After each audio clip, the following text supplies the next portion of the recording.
आज चैत्र 8 गते बिहीबार साताको अन्तिम कारोबार दिन। आजको सेयर बजारमा पनि गिरावट आएको छ। करिब 15 अङ्कले घटेर नेप्से इन्डेक्स 2048 बिन्दु आसपासमा आइपुगेको छ। कारोबार रकम 4 अर्ब 31 करोड भन्दा धेरैको छ। आजको सेयर बजारको अवस्था के कस्तो रहेको छ, विभिन्न टेक्निकल टुल्सहरूको अवस्था के कस्तो रहेको छ, टेक्निकल्ली नेप्सेको मुभमेन्ट के कस्तो रहेको छ, समीक्षा गर्नको लागि सधैँ चाहिँ आज पनि नेप्से एनालाइसिस लिएर म उपस्थित भइसकेको छु। नमस्ते, म हरि लामिछाने हजुरहरूलाई मेरो यस युट्युब च्यानलमा हार्दिक स्वागत गर्दछु।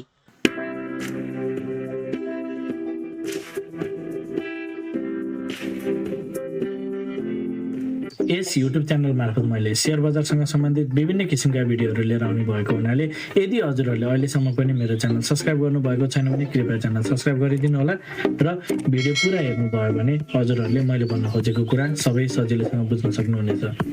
सेयर बजार अत्यन्त जोखिमको क्षेत्र भएको हुनाले लगानीकर्ता स्वयंले गहन अध्ययन र अनुसन्धान गरेर मात्र आफ्नो कदमहरू चाल्नको लागि उचित हुन्छ। यो भिडियो नितान्त इन्फर्मेटिभ तथा एजुकेसनल पर्पजले तयार गरिएको हुँदा यस भिडियोको आधारमा आफ्नो ट्रेडिङ स्ट्र्याटेजी नबनाउनको लागि हार्दिक अनुरोध गर्दछु। स्क्रिनमा नेप्सेको प्राइस चार्ट देख्न सकिन्छ। आज पनि नेप्सेमा एउटा बियरिश क्यान्डल नै बनेको छ। लगभग 3-4 दिन 4-5 दिन बजार केही साइडवेज बसेपछि आज भने तलतिर लोअर साइडमा ब्रेकडाउन गरेको देख्न सकिन्छ। लगभग 3-4 दिन यताको आज चाहिँ ठुलो क्यान्डल बनेको छ र कारोबार रकम पनि केही दिन यताको धेरै नै रहेको छ। 4 अर्ब 31 करोड भन्दा बढीको एभरेज कारोबार रकम भन्दा पनि धेरै हो। पछिल्लो समय घट्दै गएको कारोबार रकम एकदम बढेको छ। कारोबार रकम बढ्नलाई चाहिँ पोजिटिभ रूपमा नै हामी लिन सक्छौँ। अब आजको इन्ट्राडे चार्ट हेरौँ। मार्केट ओपन भयो लगतै सुरुवाती चरणमा मार्केट केही माथितिर जाने प्रयास गरेको थियो। 8-10 पोइन्ट बजार बढेको थियो। त्यसपछि भने बजार एकहोरो घट्दै घट्दै एकदम शार्प डाउन भएको देख्न सकिन्छ। त्यसपछि भने बजार दिनभर जस्तो एउटै रेन्जमा साइडवेज खेलेको देख्न सकिन्छ। तलमाथि गर्दै केही साइडवेज बसिसकेपछि नि अन्तिममा फेरि लोअर साइडमा नै ब्रेकडाउन गरेको देखिन्छ र सधैँ चाहिँ अन्तिममा लोएस्ट पोइन्टबाट केही थोरै सुधार भएर बन्द भएको देख्न सकिन्छ। ओभरअल शार्प डाउनफल माने रहेको देख्न सकिन्छ। सुरुवाती चरणमा केही माथि गएको बजार तेज घट्यो, केही साइडवेज बसेर फेरि पनि तलतिर गएको देखिन्छ। 5 मिनट्स टाइम फ्रेम हेर्दा चाहिँ डाउनवर्ड मोमेन्टम रहेको देख्न सकिन्छ र यसमा हामीले यदि ट्रेन्ड के छ भनेर हेर्छौँ भने 5 मिनट्स टाइम फ्रेममा चाहिँ मार्केट अगाडिदेखि नै सेयर गर्दै आएको कुरा हो। मार्केट चाहिँ एउटा डाउन साइडमा नै रहेको हामी देख्न सक्छौँ। 5 minutes time frame market down साइडमा नै छ। योभन्दा अगाडि चाहिँ मार्केट केही तल आइरहेको बजार केही यसरी एउटा लो लगाएर चाहिँ माथितिर गएको थियो र अगाडि पनि हजुरहरूलाई मार्केट तलतिर जान खोजेको प्याटर्नमा छ भन्ने कुरा थियो। यसरी डाउन कन्टिन्यू गरेको देख्न सकिन्छ। अब 15 मिनट्स टाइम फ्रेममा मार्केटको स्ट्रक्चर बुलिस देखिन्छ। यो हाई भन्दा यो हाई माथि, यो हाई भन्दा यो हाई, एउटा मार्केटको स्ट्रक्चर चाहिँ पोजिटिभ देखिएको छ। तर एउटा टप लगाइसकेपछिको प्याटर्न भने 2125 आसपासमा टप लगाइसकेपछिको प्याटर्न भने त्यति पोजिटिभ देखिएको छैन। अहिले करेन्टली मार्केटले चाहिँ एउटा माथि टप लगाइसकेपछि चाहिँ मार्केटले डाउन साइडको प्याटर्न चाहिँ क्रिएट गर्दै मार्केट तलतिर झरिरहेको अवस्थामा देख्न सकिन्छ। सो एउटा 2125 आसपासमा एउटा लो लगाइसकेपछि एउटा मार्केटले चाहिँ लोअर हाई र लोअर लोको सिरिज कन्टिन्यू गर्दै मार्केट चाहिँ तलतिर जान खोजेको प्याटर्नमा चाहिँ देखिएको छ। सो अहिले मार्केट चाहिँ एउटा लोअर लोको खोजी, इन्टरनल्ली लोअर लोको खोजीमा रहेको हामी देख्न सक्छौँ। So market is going down side र अहिले बजार चाहिँ शार्प डाउन भइरहेको देख्न सकिन्छ। र अगाडि पनि सेयर गरेको थिएँ 2060 भन्दा तल गइसकेपछि चाहिँ बजार अलिकति तेज घट्न सक्ने पोसिबिलिटी हुन्छ भन्ने कुरा। त्यो बजार अलिकति केही अझै डाउन जान सक्ने स्थितिहरू चाहिँ बन्न सक्छ। एउटा जानकारी, यदि हजुरहरू एडभान्स लेभलको टेक्निकल एनालाइसिसको कोर्स गर्न चाहनुहुन्छ भने कृपया स्क्रिनमा देखाएको नम्बरमा सम्पर्क गर्नुहोला। साथै मेरो सल्लाहमा सेयर खरिद बिक्री गर्न चाहनुहुन्छ, एज अ एडभाइजर रूपमा पनि लिन चाहनुहुन्छ।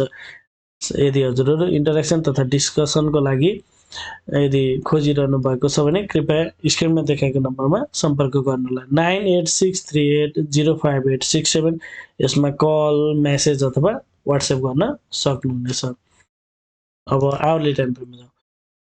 आवरली टाइम फ्रेममा मार्केट स्ट्रक्चर बेरिस छ अगाडिको लो भन्दा अहिलेको लो तल छ मार्केट लोवर लोको फर्मेसन गर्दै तलतिर गइरहेको देखिन्छ र मार्केट कहिले पनि एकरो घट्ने हुँदैन मार्केटमा बुझ्नुपर्ने कुरा एउटा जस्ट एउटा फर द इन्फर्मेसन मार्केट बढ्ने बेलामा पनि एकरो बढेको हुँदैन एउटा सरप्राइज हुन्छ त्यसपछि एउटा करेक्सन दिन्छ फेरि अगाडिको आयो भन्दा माथितिर जान्छ सो यो अपसाइडको मार्केट यहाँसम्म चाहिँ देखिन्छ जब मार्केटले ट्रेन्ड चेन्ज गर्छ त्यसपछि कस्तो प्याटर्न हुन्छ मार्केट धेरै घट्छ यसरी फल डाउनफल चाहिँ धेरै हुने र मार्केट माथि गएको मुभ चाहिँ करेक्टिभ मुभ हुने अहिले माथि गएको मुभ चाहिँ पुल ब्याक जस्तो अगाडि चाहिँ बढिरहेको बेलामा यो घटेको मुभ करेक्टिभ मुभ हुन्थ्यो भने यो अहिले घट्दो बजारमा यो बढेको मुभ चाहिँ एउटा करेक्टिभ मुभ हो सो यसरी बजार तलतिर जान सक्छ भन्ने कुरा यो इम्पल्सिभ क्यान्डल बन्ने बेलामा नै मैले हजुरहरूलाई सेयर गरेको कुरा आवरली टाइम फ्रेम कम्प्लिटली बियरिस छ यो लोको दाजुमा यो लोवर लो फर्मेसन गरेको हुनाले माथि गएको मुभ चाहिँ करेक्टिभ मुभ मात्र हुनसक्छ भन्ने कुरा चाहिँ आवरली टाइम फ्रेमबाट हामी हेर्न सक्छौँ भन्ने कुरा अगाडिदेखि नै सेयर गरेको कुरा मार्केट यही पाथमा चाहिँ गइरहेको हुनसक्ने आकलन गर्न सकिन्छ सो अहिले बजार चाहिँ एउटा डाउन साइडको च्यानलमा छ र मार्केट माथि जाने बेलामा सुरुमा इम्पल्सिभ डाउन त्यसै करेक्सन फेरि माथि गएर अहिले तल आइरहेको छ तर यो तल आइरहने क्रममा चाहिँ पुनः यो लोभन्दा तलतिर जान सक्ने स्थितिहरू चाहिँ बन्न सक्छ अहिले करेन्ट सिनेरियोमा मार्केट चाहिँ केही सार्प डाउन थोरै माइनर अपस्विङ दिएर फेरि पनि डाउन कन्टिन्यू गरेको प्याटर्नमा चाहिँ देखिन्छ अहिले 15 मिनट्स जस्तै आवरली टाइम फ्रेममा पनि अहिले चाहिँ बजार यसरी डाउन गर्ने गयो यो तल गइरहेको प्याटर्नमा चाहिँ मार्केट रहेको देख्न सकिन्छ अगाडिको लेभल्सहरूमा सपोर्ट लिन सक्ने चान्स चाहिँ कम हुनसक्छ अब डेली टाइम फ्रेममा जाउँ डेली टाइम फ्रेममा यो लगभग मङ्गलबारदेखि नै बनेको क्यान्डल यो क्यान्डल जब बन्यो त्यसपछि यसले चाहिँ जब यो त्योभन्दा अगाडि बनेको सोमबार बनेको क्यान्डल जुन छ तलबाट चाहिँ माथि प्राइस रिजेक्सन भएर माथि क्लोज गरेको क्यान्डल यो क्यान्डलले बजार के माथितिर रिभर्स गर्न सक्छ भन्ने इन्डिकेट गर्छ भन्ने कुरा थियो